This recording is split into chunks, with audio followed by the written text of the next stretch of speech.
Hello everyone, Aarav Singh Kashyap this side. हमने part 1 बनाया था क्रिप्टो करेंसी के बारे में, क्रिप्टो करेंसी के इवोल्यूशन के बारे में कि क्रिप्टो करेंसी आया कैसे, क्या हुआ। मैंने उस चीज़ को सारा चीज़ को इंट्रोड्यूस किया, बट क्रिप्टो के बारे में ज़्यादा ब्रीफली नहीं बताया।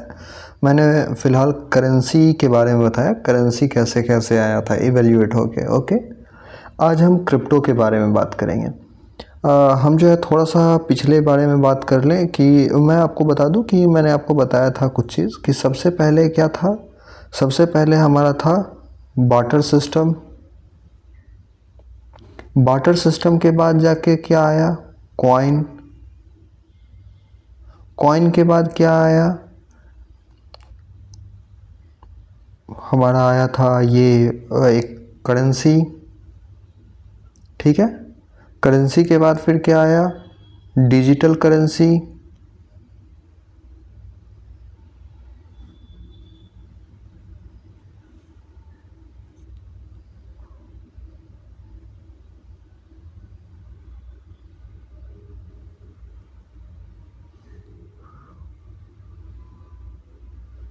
डिजिटल करेंसी, डिजिटल करेंसी के बाद जो है हमारा आया है क्रिप्टो करेंसी। ठीक है, तो ये पूरा जो है सिनेरियो बना है। तो ये चारों के अब जो लोग नहीं देखे हैं पहला पार्ट, मैं पहले ही बता देता हूँ कि जाके पहले पहला पार्ट देख लें, उसके बाद जाके फिर दूसरा पार्ट में आए, ताकि उनको समझ में आ जाएगा सारा चीज़ कि ये बार्टर सिस्टम से कॉइन क्यों आया, कॉइन से फिर ये करेंसी क्यों आया, करेंसी से डिजिटल करेंसी क्यों आया, और डिजिटल करेंसी से फिर ये क्रिप्टो करेंसी के बारे में आज बात करेंगे कि क्रिप्टो करेंसी क्यों आया है। ठीक है, तो मैं अभी तक यहाँ तक डिजिटल करेंसी तक मैं बात कर चुका हूँ। आज मैं बात करूँगा क्रिप्टो करेंसी, और ये भी बात करूँगा कि ये काम कैसे करता है। ओके, चलिए तो हम शुरू करते हैं। सबसे पहला चीज़ मैं आपको बता दूं कि जितने भी आए हैं एक्सचेंजेस के ये तरीके, अलग अलग तरीके, कुछ ना कुछ प्रॉब्लम रहा है, तब जाके कुछ नया चीज़ इवेल्युएट हुआ है, कुछ नया चीज़ बना है। बार्टर सिस्टम में क्या प्रॉब्लम था आपको पता होगा, अगर आप पहला पार्ट देखे होंगे। उसके बाद कॉइन में क्या प्रॉब्लम था, फिर जाके इसमें क्या प्रॉब्लम था, और इसमें क्या प्रॉब्लम था। मैंने चारों में प्रॉब्लम बता दिया। इसके प्रॉब्लम की वजह से ये आया, इसके प्रॉब्लम की वजह से, इसके प्रॉब्लम की वजह से ये आया, और इसके प्रॉब्लम की वजह से फिर ये आया, और फिर इसके प्रॉब्लम की वजह से ये इंट्रोड्यूस हुआ है। अब ये इंट्रोड्यूस तो हुआ है, मैं इसके बारे में अभी क्रिप्टो करेंसी के बारे में अभी कुछ बताया नहीं हूँ, तो मैं अभी अब उसके बारे में बात करूँगा कि ये आखिर काम कैसे करता है, ये है क्या चीज़। ठीक है, तो अब मैं इसको आगे लेके चलता हूँ। आज मैं बात करूँगा क्रिप्टो करेंसी। क्रिप्टो करेंसी, ये सबसे पहले चीज़ है क्या क्रिप्टो करेंसी। क्रिप्टो करेंसी एक तरह का डिजिटल करेंसी है। ओके, डिजिटल करेंसी है क्रिप्टो करेंसी। अब डिजिटल करेंसी क्या होता है, डिजिटल करेंसी होता है सिंपल डिजिटल फॉर्म में रहता है, सेम टू सेम ये क्रिप्टो करेंसी भी डिजिटल फॉर्म में रहता है। इसको फिजिकल फॉर्म में हम ना छू सकते हैं ना देख सकते हैं, ये सिर्फ और सिर्फ एक ये फॉर्म में रहता है, डिजिटल फॉर्म में रहता है। ओके, अब इसका वैल्यू आप लोग सुनते होंगे कि क्रिप्टो करेंसी इतना ज़्यादा प्राइस हाई हो रहा है, इतना हाई हो रहा है, क्यों हो रहा है।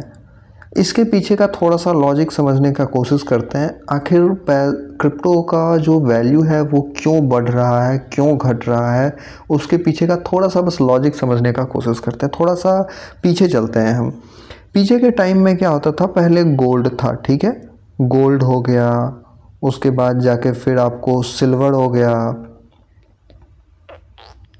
ये अभी के टाइम में गोल्ड सिल्वर की वैल्यू बढ़ी हुई है। क्यों बढ़ी हुई है, कोई मुझे बता सकता है। मैं आपको बताता हूँ क्यों बढ़ा हुआ है। इसके पीछे का सिंपल सा रीज़न ये है कि सबसे पहला चीज़, गोल्ड लिमिटेड है हमारे अर्थ पे। ठीक है, गोल्ड लिमिटेड है, इस वजह से आज गोल्ड का प्राइस हाई हो रहा है। सिल्वर भी लिमिटेड है, इस वजह से सिल्वर का प्राइस अच्छा खासा है। ठीक है, लेकिन सिल्वर ज़्यादा है एज़ कंपेयर टू गोल्ड, तो अगर ये ज़्यादा है ये सिल्वर ज़्यादा है, इसके वजह से इसका प्राइस कम है। सिल्वर का प्राइस कम है as compare to gold. Gold का प्राइस ज़्यादा है। क्यों? क्योंकि गोल्ड जो है कम है और सिल्वर ज़्यादा है अर्थ पे अवेलेबल। अब सबसे बड़ा चीज़ आता है कि ज़्यादा कम से क्या फ़र्क पड़ता है। फ़र्क पड़ता है, मैं आपको बताता हूँ कैसे। सबसे पहला चीज़ कि कभी भी कोई भी चीज़ जो होती है उसकी प्राइस तभी बढ़ती है, प्राइस बढ़ेगा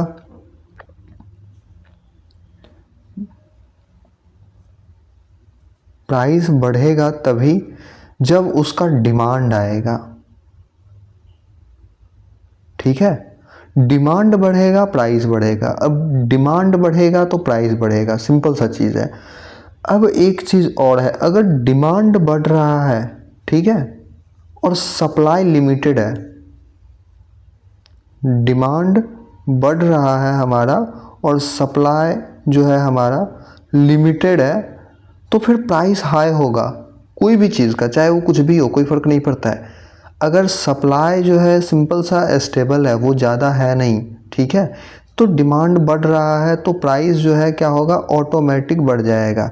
मैं आपको एक थोड़ा सा पीछे का कहानी में बताता हूँ, इस कहानी को थोड़ा ध्यान से सुनिएगा। एक टाइम था जब सिल्वर का प्राइस जो था ना, सिल्वर का प्राइस बहुत हाई था एज़ कंपेयर टू गोल्ड। मैं आपको बताता हूँ, बहुत पहले आप जाके थोड़ा रिसर्च कीजिएगा, आपको पता चलेगा कि एक ऐसा टाइम था जब जो है राजा महाराजा लोग जो है वो क्या करते थे, वो सिल्वर के प्लेट में खाना खाते थे, और जो आते थे नॉर्मल लोग खाना खाने के लिए, मंत्री वगैरह हो गए और उनसे छोटे लोग के, उनसे छोटे पद पे जो भी रहते थे, उनको गोल्ड के प्लेट में खाना दिया जाता था। उस टाइम में था क्या कि सिल्वर का एक्सट्रैक्शन जो था ना, सिल्वर कैसे निकाला जाता है, कैसे ज़्यादा से ज़्यादा निकाला जाए, उन लोगों को उसके बारे में कोई मालूम ही नहीं था कि कैसे निकाला जाता है सिल्वर। तो सिल्वर लिमिटेड था, सिल्वर कम था एज़ कम्पेयर टू गोल्ड, तो सिल्वर का प्राइस बहुत हाई था। अब ज़्यादा हाई था प्राइस, तो लोग जो है, लोग को इससे कोई फ़र्क नहीं पड़ता है सिल्वर। अब एक चीज़ सोचिए कि गोल्ड हमारे लाइफ में क्या कर देगा, कुछ नहीं करता है हमारे लाइफ में, ना हम उसको खा सकते हैं, ना उससे मेरा कुछ होता है, कुछ भी नहीं होता है, बस एक हाइप होता है, वो धीरे धीरे करके क्रिएट होता है। जो चीज़ लिमिटेड होता है उसका हाइप बनाया जाता है, कोई भी चीज़ हो, उस बड़े बड़े लोग उसको हाइप बनाते हैं, हाइप बनाते बनाते जो है उसका वैल्यू बढ़ जाता है, फिर नॉर्मल लोग उसको परचेज़ करते हैं, और परचेज़ करने के बाद उनको भी लगता है कि हाँ, हम भी एक बड़े लोगों के कैटेगरी में आ गए हैं। सेम टू सेम ऐसे ही होता है डिजिटल करेंसी में भी, मैं बताऊंगा इसके बारे में, लेकिन मैं आपको थोड़ा सा उस पास्ट में लेके जाना चाहता हूँ, फिर से सुनिएगा। पहले क्या था कि सिल्वर का प्राइस हाई था और गोल्ड का प्राइस लो था। क्यों? क्योंकि सिल्वर को निकालने का जो तरीका होता है वो मिट्टी से लोगों को मालूम नहीं था, लेकिन गोल्ड को मालूम था, गोल्ड निकाल लेते थे। तो इस वजह से गोल्ड का जो सप्लाई था, सप्लाई हाई था, और ये सिल्वर का सप्लाई जो था वो लो था। तो सप्लाई जब लो होगा तो प्राइस हाई हो जाता है, और सप्लाई हाई है तो प्राइस लो हो जाता है। इसी वजह से सिल्वर का प्राइस। उसके बाद एक इंसान आया जो कि एक मशीन बनाया, बहुत छोटा सा मशीन, जो कि मिट्टी से भी सिल्वर को एक्सट्रैक्ट कर लेता था।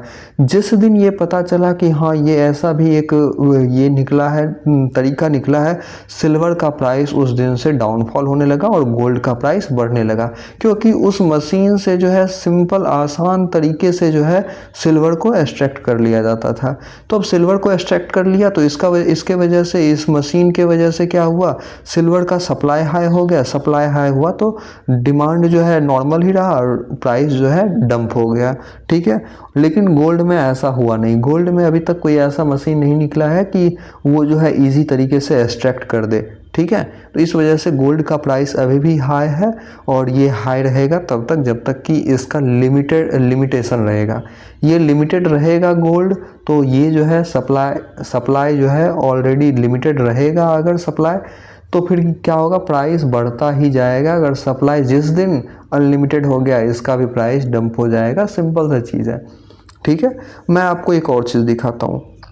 मान लीजिए कि एक गांव है, ठीक है, इस गांव में सिर्फ और सिर्फ 2 रोटी है और लेने के लिए 20 लोग हैं। ठीक है, 20 लोग हैं यहाँ पे लेने के लिए। तो क्या होगा इस रोटी में, क्या होगा कि ये लोग बोलेगा हम 1 रुपये में लेंगे, ये बोलेगा नहीं हम 2 रुपये में लेंगे, ये बोलेगा 5 रुपये में लेंगे, ये बोलेगा 10 में लेंगे, ये बोलेगा 20 में लेंगे, ये बोले क्यों? क्योंकि ज़रूरत है सबको, ठीक है, खाना है इन लोगों को, इस वजह से प्राइस, क्योंकि ये लिमिटेड है तो लिमिटेड होने के वजह से इसका प्राइस जो है हाई हो गया। वही अब अनलिमिटेड रोटी रहता तो ये लोग जो 20-20 रुपये में ले रहे थे ना रोटी, 1 रुपये में भी नहीं पूछते, 1 रुपये में भी नहीं पूछते। क्यों? सिंपल सा रीज़न है कि इसका जो है डिमांड, वो क्या था, डिमांड जो है कम हो जाएगा, क्योंकि सप्लाई बहुत ज़्यादा हाई हो जाएगा, डिमांड कम होगा, प्राइस एकदम से डंप हो जाएगा। अब क्रिप्टो मार्केट में क्या होता है मैं आपको वो बताता हूँ। क्रिप्टो मार्केट में सिंपल सा होता है कि ये क्रिप्टो करेंसी है कोई भी, ठीक है, ये क्रिप्टो करेंसी, इसका जो है शुरुआत में ही जब बनाया जाता है तो लिमिटेड रहता है उसका टोकन, लिमिटेड रहता है टोकन। टोकन जो है लिमिटेड रहता है। टोकन कहने का मतलब वो कॉइन, वो जो क्रिप्टो डिजिटल कॉइन होता है वो लिमिटेड रहता है नंबर के फॉर्म में। जैसे 21 मिलियन जो है, 21 मिलियन सिर्फ और सिर्फ क्या है, बिटकॉइन है। BTC जो है हमारा सिर्फ और सिर्फ 21 मिलियन ही है। अब 21 मिलियन है तो अब क्या हुआ, इसका प्राइस क्यों बढ़ा? सबसे पहले 21 मिलियन है, लोग लेगा ही क्यों? मैं आपको अगर कुछ चीज़ लेके एक ऐसा पेज लेके दूं कि ये मैं बोलूं कि ये 10 रुपये का है, आप क्यों लीजिएगा? कोई नहीं लेगा। तो ये 21 मिलियन जो कॉइन है इसको कौन लेता? कोई नहीं लेता। उसको क्या किया गया, पहले जो है मार्केट में मैनिपुलेट किया गया। 10 लोग मिलके, मैं एक एग्जांपल ले रहा हूँ, ऐसा हुआ होगा नहीं हुआ होगा मुझे नहीं मालूम है, बट मैं एक एग्जांपल ले रहा हूँ इसका प्राइस, लेकिन एक्चुअल में ऐसा ही होता है, ठीक है। वो प्राइस कैसे बढ़ा मैं आपको उसके बारे में बता रहा हूँ, एक हाइपोथेटिकल फिगर में बता रहा हूँ कि 10 आदमी मिलके, 10 आदमी ने मिलके एक फ्यूचर देखा कि ये एक क्रिप्टो करेंसी है, ठीक है, ये एक क्रिप्टो करेंसी है जिसका नाम है BTC। BTC का प्राइस अभी जो है कुछ नहीं है। हम एक काम करते हैं, 21 मिलियन सप्लाई है, हम सब बांट लेते हैं अपने में आधा आधा आधा आधा, ठीक है। तो सबके पास अप्रॉक्स 1 मिलियन चला गया। अब जो है सिंपल सा क्या किए कि 1 मिलियन गया, अब एक चौथा इंसान आया, एक 11वां इंसान आया, बोला कि ये क्या है, तो ये एक इंसान बोला कि भाई इसका प्राइस ना 2 रुपये है। तो ये सब मिलके भी बोला हाँ, ये सब ने मिलके जो है फिक्स कर दिया। अब जितने भी ये 10 लोग हैं, ये 10 लोग मिलके जो है इसका प्राइस फिक्स कर दिया कि एक टोकन का वैल्यू 2 रुपये है, 2 रुपये में आप ले सकते हो, ये फ्यूचर हो सकता है, ये जो है टोकन, ये BTC, ये फ्यूचर हो सकता है। तो इसने बोला 2 रुपये है, चलो ठीक है, एक काम करो मुझे आप 10 दे दो। तो ये 20 रुपये इसको दिया और ये इंसान इसको जो है कितना टोकन दे दिया, इसको जो है 10 टोकन दे दिया, ठीक है। इसके पास 1 मिलियन था, सबके पास 1 मिलियन टोकन था, इसमें से 10 दे दिया।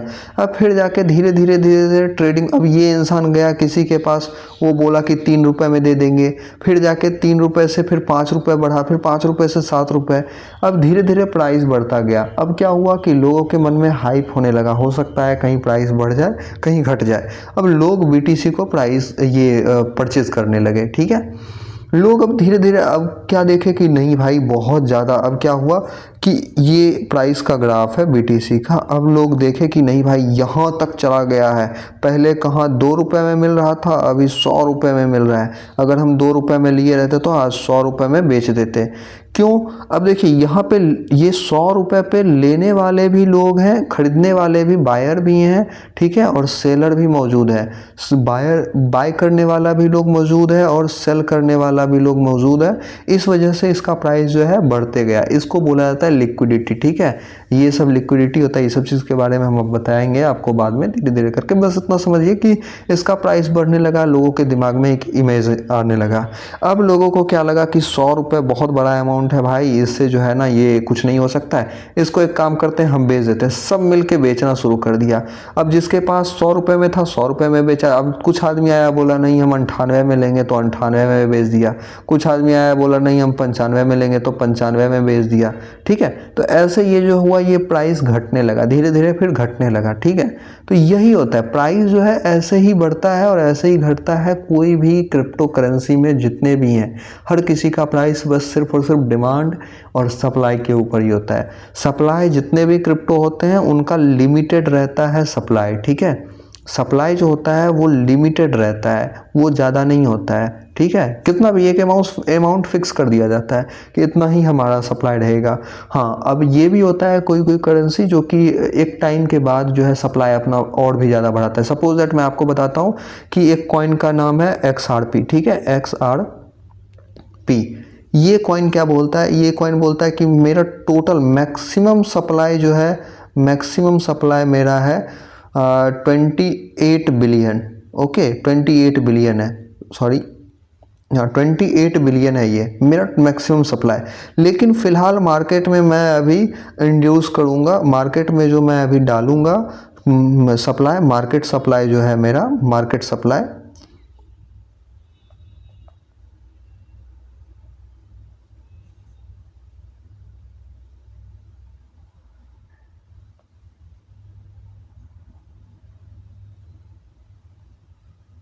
मार्केट का जो सप्लाई है मेरा, मार्केट का सप्लाई सिर्फ और सिर्फ अभी हम 1.5 बिलियन ही रखे हैं, 1.5 बिलियन ही। तो ये टाइम टू टाइम ये सबको अपडेट देते रहते हैं, ऐसे ही नहीं मार्केट में ये सप्लाई कर दिया जाता है, धीरे धीरे करके ये सप्लाई बढ़ाया जाता है। वो सारा चार्ट रहता है, ग्राफ रहता है, वो सब चीज़ के बारे में धीरे धीरे डिस्कस करेंगे। लेकिन इतना चीज़ आपको समझ में आ गया है कि मार्केट में क्रिप्टो करेंसी जो है कैसे काम करता है, कैसे इसका प्राइस हाई होता है, कैसे लो जाता है। क्रिप्टो करेंसी एक डिजिटल करेंसी है, इस चीज़ के बारे में मैं आपको बहुत अच्छे से समझा चुका हूँ। अब सबसे बड़ा चीज़ कि क्रिप्टो करेंसी आया ही क्यों, भाई ज़रूरत ही क्या है क्रिप्टो करेंसी का। सबसे पहला चीज़, ज़रूरत क्या है क्रिप्टो करेंसी का, मैं आपको बताता हूँ कि ज़रूरत क्या है। एक मैंने आपको बताया था, आप कोई भी तरह का फिएट करेंसी रखिए या डिजिटल करेंसी रखिए, गवर्नमेंट का जो रहता है, जैसे इंडियन करेंसी रुपीज़ है, आप रखिए, चाहे आप अपने बैंक में रखिए, डिजिटल फॉर्म में रखिए, या फिर आप कैश के फॉर्म में रखिए। भाई गवर्नमेंट आपके ऊपर नज़र रखता है, गवर्नमेंट आपके ऊपर नज़र रखता है, एक आम पब्लिक के ऊपर भी रखता है, और ये जितने भी बड़े बड़े लोग हैं उनके ऊपर भी नज़र रखता है। तो उससे होता क्या है, दिक्कत क्या होता है कि जितने भी नॉर्मल लोग होते हैं वो तो ज़्यादा ब्लैक मनी रखेंगे नहीं, जितने भी बड़े बड़े लोग होते हैं वो ब्लैक मनी रखते हैं। तो भाई ब्लैक मनी को वो क्या करते हैं, वो दूसरे कंट्री भेज देते हैं, और भी अलग अलग अलग तरीका ढूंढते हैं जिससे वो ब्लैक मनी जो है अलग अलग जगह भेज देते हैं। तो उससे होता क्या है कि हम जो आज हमारे पास, मान लीजिए कि आज हमारे पास 2000 रुपये है, ठीक है, मैंने आपको ये चीज़ पहले भी बताया है लेकिन मैं फिर से बता देता हूँ। 2000 रुपये में आज अगर हम 5 केजी ये 2 केजी चावल खरीद रहे हैं, तो 2000 रुपये में अगले 20 साल के बाद जो है सिर्फ और सिर्फ आप शायद हमको लगता है कि 500 ग्राम ही खरीद पाइएगा चावल। क्यों, उसके पीछे का रीज़न क्या है कि एक तो इन्फ्लेशन बढ़ रहा है, इन्फ्लेशन बढ़ने का रीज़न क्या है कि ये ब्लैक मनी एक हो गया, दूसरा हो गया मैंने जो बताया था आपको हेलीकॉप्टर मनी। हेलीकॉप्टर मनी अगर आप पहला आप देखे होंगे तो मैंने आपको हेलीकॉप्टर मनी के बारे में भी बताया था, पहला पार्ट में। हेलीकॉप्टर मनी को जान लीजिएगा, जाके फिर से देख लीजिएगा अगर नहीं देखे हैं तो। हेलीकॉप्टर मनी हो गया, ये भी एक रीज़न होता है जिसके वजह से जो है प्राइस बढ़ जाता है, ये इन्फ्लेशन बढ़ता है, और जिसकी वजह से हमारा जो 2000 रुपये है, नोट है जो हमारे पास पड़े हुए हैं, उसका वैल्यू डाउन हो जाता है। लेकिन क्रिप्टो करेंसी में ऐसा नहीं होता है, उसके पीछे का सिंपल सा लॉजिक है। हमारे क्रिप्टो करेंसी में जो है, क्रिप्टो करेंसी में हमारा लिमिटेड सप्लाई होता है, क्रिप्टो करेंसी में लिमिटेड सप्लाई होता है।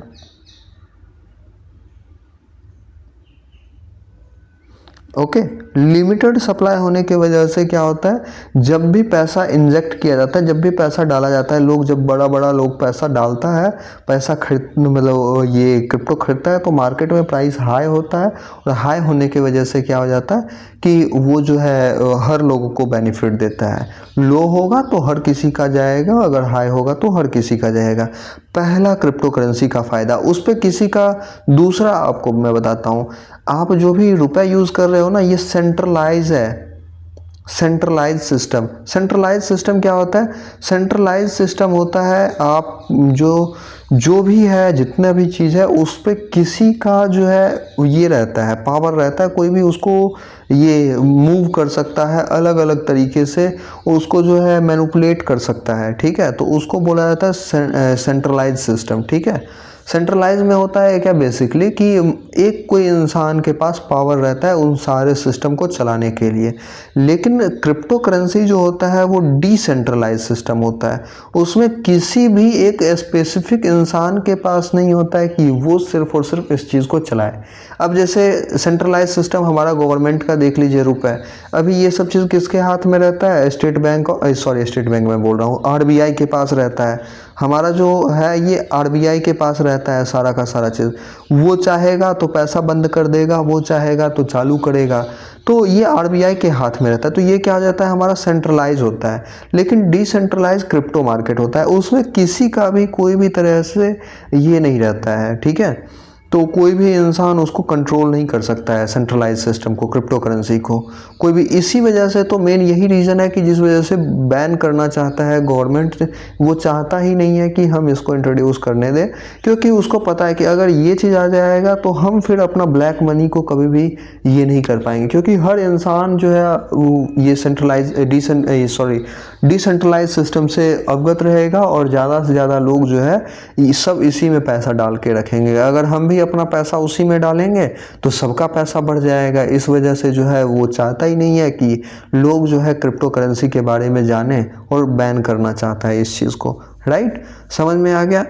अब ये सबसे बड़ा जो क्वेश्चन होता है, सबसे बड़ा क्वेश्चन, मान लीजिए कि ये ए है, ठीक है। ए जो है भेजना चाहता है पैसा बी के पास, बी के पास पैसा भेजना चाहता है, तो वो क्या करेगा? वो अगर फिएट करेंसी रहेगा तो सिंपल सा वो या तो ऑनलाइन ट्रांजैक्शन कर देगा, या फिर क्या करेगा, ये इसको कैश दे देगा, ठीक है, कैश के फॉर्म में। अब ऑनलाइन ट्रांजैक्शन भी अलग अलग तरीके का होता है, मैं बताता हूँ। ऑनलाइन जो ट्रांजैक्शन होता है, आप देखे होंगे यूपीआई हो जाता है, यूपीआई से भेज सकते हैं, एनईएफटी हो जाता है, एनईएफटी हो गया, और भी अलग अलग, बैंक ट्रांसफ़र हो गया, बैंक ट्रांसफ़र, उसके बाद जाके और क्या होता है, बैंक ट्रांसफ़र के बाद आपका चेक हो गया, चेक के बाद जाके फिर और भी अलग अलग तरीके होते हैं, डिमांड ड्राफ्ट हो गया, ठीक है, डिमांड ड्राफ्ट हो गया, और भी अलग अलग तरीके होते हैं, जिससे जो है हमारा जो पहला जो हम चल रहे थे फिएट करेंसी में, वो सब ये तरीका होता है जिससे हम पैसे को एक जगह से दूसरे जगह भेज सकते हैं। कैश हो गया जो कि सबसे ज़्यादा मार्केट में ये सर्कुलेट होता है। तो ये सब अलग अलग तरीका है, और भी अलग अलग तरीके होते हैं कुछ कुछ, जो हम जो है क्या करते हैं, ये सब तरीके से अपने पैसे को एक इंसान से दूसरे इंसान तक भेजते हैं। लेकिन वही अगर आप यहाँ पे आते हो, यहाँ पे बात करते हो, तो यहाँ पे क्या करता है ये क्रिप्टो मार्केट में थोड़ा सा अलग होता है। क्रिप्टो मार्केट थोड़ा सा अलग है, ठीक है। ए से बी तक अगर पैसा भेजना है हमें, ओके, तो ए से बी तक हमें अगर पैसा भेजना है तो हमको क्या करना होगा, हमको ब्लॉकचेन का सहारा लेना होगा, ब्लॉकचेन का।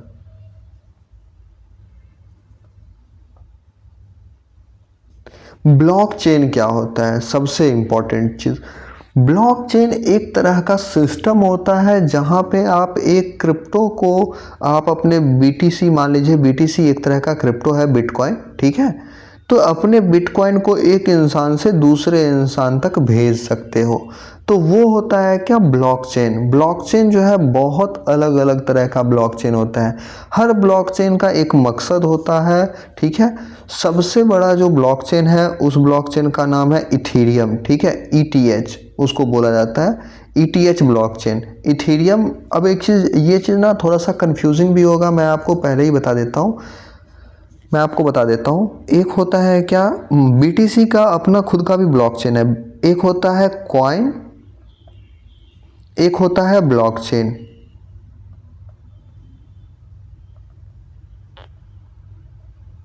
ठीक है। ये दोनों में बेसिक अंतर है। ब्लॉकचेन जो होता है एक माध्यम है, एक तरीका है जिससे आप एक इंसान से दूसरे इंसान तक ये आप अपने कॉइन को भेज सकते हो। वो होता है एक तरीका, ठीक है, एक ये माध्यम, तो उसको बोला जाता है ब्लॉकचेन। और दूसरा ये होता है भेजते किसको हैं हम, अपने कॉइन को। ओके, अब एक चीज़ थोड़ा सा नोटिस कीजिएगा, मैं आपको बताता हूँ।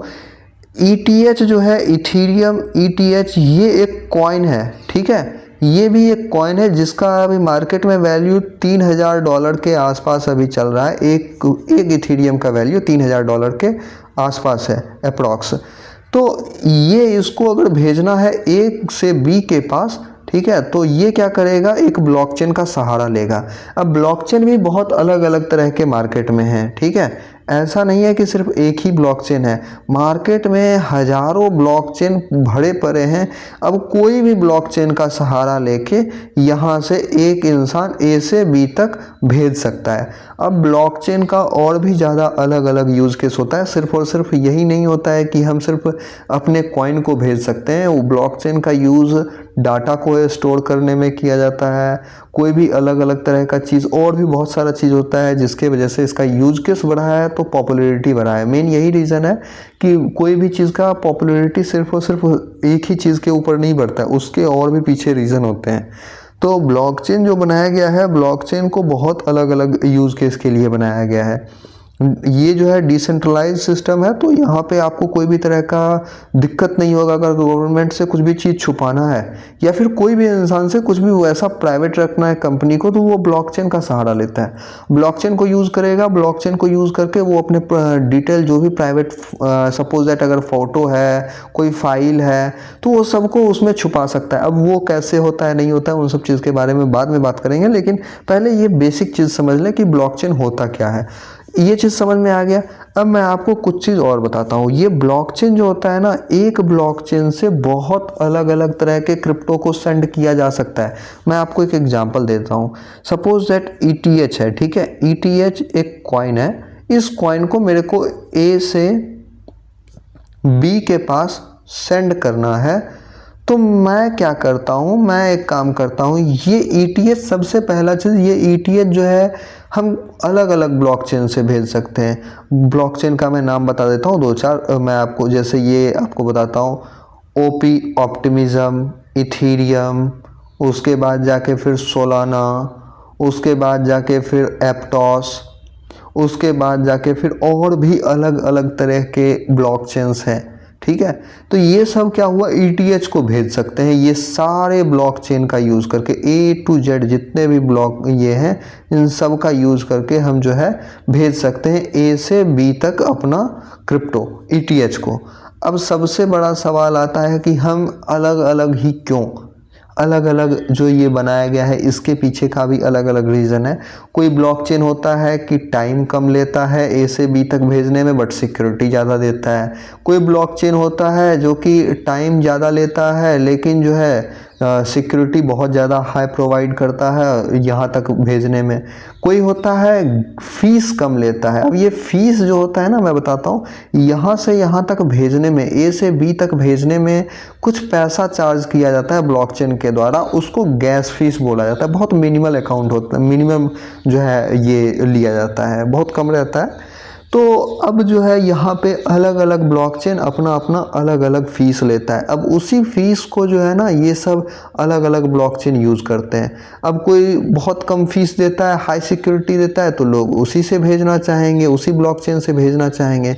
कोई बहुत ज़्यादा ये फीस चार्ज करता है और सिक्योरिटी भी हाई देता है, तो वो अलग ब्लॉकचेन से, जिनका अपना अपना मूड होता है। अब ब्लॉकचेन में भी बहुत सारी चीज़ें आती है, तो वो सब चीज़ आपको मैं बताऊंगा बाद में, लेकिन इतना बेसिक सा आप समझ जाइए कि ब्लॉकचेन का यूज़ क्या होता है। एक इंसान से दूसरे इंसान तक क्रिप्टो को भेजने में ब्लॉकचेन का यूज़ किया जाता है। उसके बाद और फिर क्या है, अब देखिए यहाँ पे कुछ चीज़ का आप ध्यान दीजिएगा। मैं आपको दो चार क्रिप्टो का नाम लेता हूँ। एप्टॉस, उसके बाद जाके ये कॉइन है, याद रखिए, मैंने आपको वहाँ पे अभी यहाँ पे अभी एप्टॉस चेन बताया था। ये चेन भी है, इसका खुद का ब्लॉक चेन भी है इसका, और ये कॉइन भी है इसका। अब यही होता है प्रोजेक्ट जो आता है ना मार्केट में, कभी कॉइन को इंट्रोड्यूस करता है, कभी क्या करता है, कभी ये कॉइन को इंट्रोड्यूस करेगा, कभी अपने ब्लॉकचेन को इंट्रोड्यूस करेगा। अब उसी को बस यूज़ करना, बस उसको यूज़ करके कंपनी को सेटिस्फाई करना कि हाँ आपका ब्लॉकचेन सही चल रहा है, सही काम कर रहा है, उसके बिहाफ पे हम लोगों को पैसा मिलता है। वो कैसे मिलता है वो हम आपको एयर ड्रॉप वाला जो गाइड है उसमें मैं आपको बताऊंगा, ठीक है। वो कैसे आपको पैसा मिलेगा। बेसिकली मैं अभी ये बना रहा हूँ कि आप लोगों को समझ में आ जाए कि ब्लॉकचेन क्या है, उसके बाद क्रिप्टो करेंसी काम कैसे करता है, और भी थोड़ा बहुत कुछ चीज़ें, ठीक है। तो ये एक एप्टॉस कॉइन है, ठीक है, और ये इथीरियम हो गया। उसके बाद जाके ये हो गया हमारा, ये हो गया हमारा एक सोलाना मान लेते हैं। उसके बाद जाके और भी यहाँ पे मैं ब्लॉकचेन का ही ले लेता हूँ। ऑप्टिमिज्म का कोई भी ये नहीं है, कॉइन नहीं है। ऑप्टिमिज्म का कोई भी तरह का कॉइन नहीं है। मैं दूसरा कॉइन ले लेता हूँ, टॉन ले लेता हूँ, ठीक है, टॉन ले लेता हूँ। अब ये जितने भी कॉइन हैं ये सारा का सारा कॉइन का खुद का ब्लॉकचेन है। ये सारे कॉइन के खुद के ब्लॉकचेन है इन सब। अब क्या ऐसा थोड़ा ही है कि ईटीएच जो है, अगर ईटीएच सिर्फ अपने ब्लॉकचेन से जाएगा, ऐसा कोई ज़रूरी नहीं है।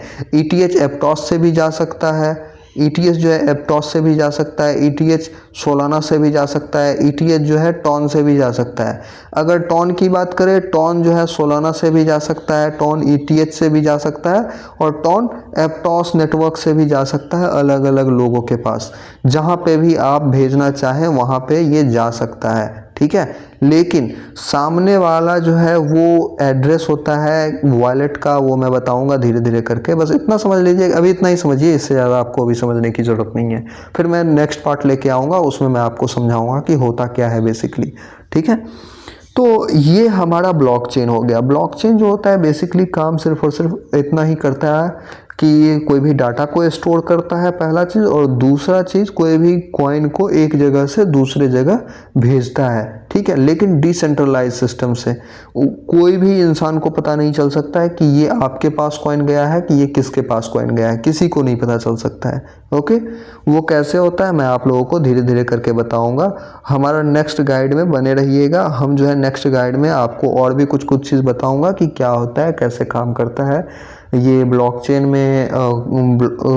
ब्लॉकचेन में भी बहुत अलग अलग चीज़ें होती है, वो सारी चीज़ों के बारे में धीरे धीरे करके बात करूँगा, जिससे आप लोगों को ईजिली समझ में आए। मैं ज़्यादा फास्ट नहीं करना चाहता हूँ कोई भी चीज़ को, ताकि आप लोग समझ ना पाएँ।